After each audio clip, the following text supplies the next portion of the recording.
So hello भाई लोग, कैसे हो सभी। स्वागत करता हूँ आपका आप ही के अपने चैनल RX वी टेक में। सो गाइज़, आज की वीडियो में हम बात करने वाले हैं अपनी बैकग्राउंड प्रॉपर्टीज़ के ऊपर। हमने बैकग्राउंड प्रॉपर्टीज़ पिछली वीडियो में भी काफ़ी आगे तक देख ली थी।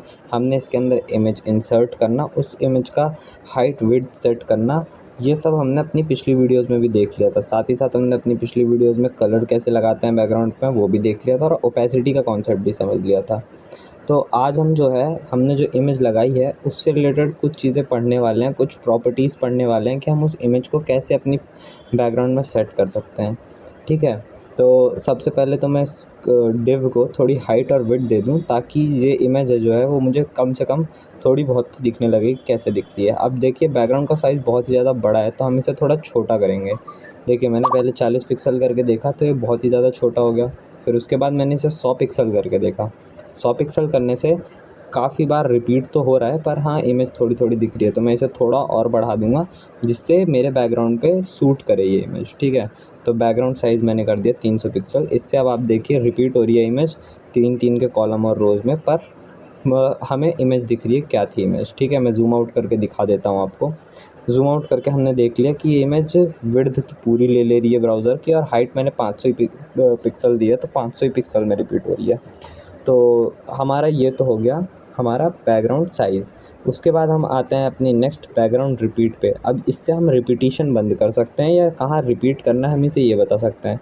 तो मैंने बताया बैकग्राउंड रिपीट, नो रिपीट कर दिया तो इमेज एक भी बार रिपीट नहीं हो रही। ठीक है, अब मैं इसको विड्थ दे के बताता हूँ।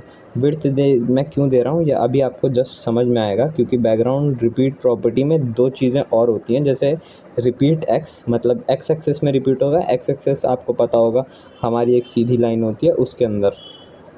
ठीक है, एक्स एक्सेस हमारी एकदम वर्टिकल लाइन सी होती है, तो हमारा ये एक्स एक्सिस में रिपीट हो रहा है, मतलब सिर्फ सीधा सीधा रिपीट हो रहा है। उसके बाद हम रिपीट वाई कर देंगे। रिपीट वाई से जो ये इमेज है ये हमारी हॉरिजॉन्टली एकदम सीधी सीधी हमें दिखाई देने लगेगी।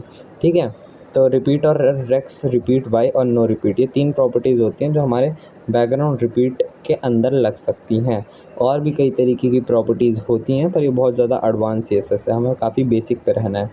ठीक है, तो ये हो गया हमारा बैकग्राउंड रिपीट प्रॉपर्टी। नेक्स्ट हम बात करने वाले हैं बैकग्राउंड पोजीशन प्रॉपर्टी के बारे में।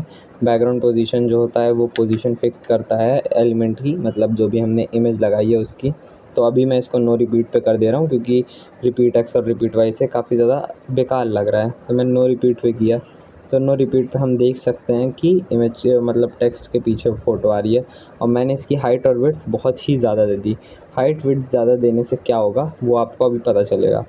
तो मैंने अब इसकी बैकग्राउंड पोजीशन करी राइट। अब देखिए, जैसे ही मैं इसे राइट करता हूँ तो ये राइट सेंटर में आ गई है, और जैसे ही मैं टॉप लिखूँगा तो राइट के टॉप पे आ गई है। अगर मैं ब्राउज़र बड़ा करके दिखाऊँ आप लोग को, तो आप लोग को पूरा दिखेगा कि जितना भी हमारा डिव की विड्थ है, क्योंकि ये बैकग्राउंड डिव पे लग रखा है, तो ये हमारे डिव के राइट टॉप पे आती है। इससे हमें अपना विड्थ भी पता चलता है डिव का, कि हमने कहाँ तक इसकी लास्ट विड्थ दे रखी है। अभी मैंने राइट करके दिखाया था, अब मैं आपको लेफ़्ट करके दिखा रहा हूँ।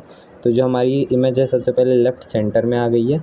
लेफ़्ट सेंटर के बाद मैं अगर इसे लेफ़्ट बॉटम करूँगा तो ये लेफ़्ट के एकदम बॉटम में आ जाएगी। अब क्योंकि मैंने हाइट इसके अंदर 500 पिक्सल की दे रखी है, तो हमारे लेफ़्ट के एकदम नीचे आएगी ये। ठीक है, हम स्क्रॉल करके इसको देख सकते हैं।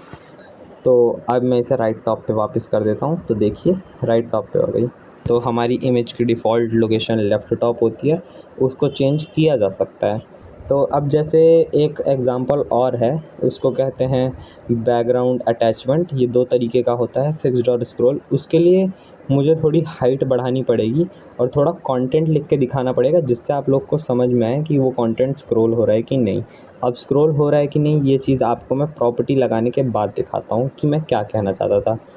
तो यहाँ पर मैं इन सारी पोजीशंस को हटाऊँगा और इसको डिफ़ॉल्ट पे ही रहने दूँगा।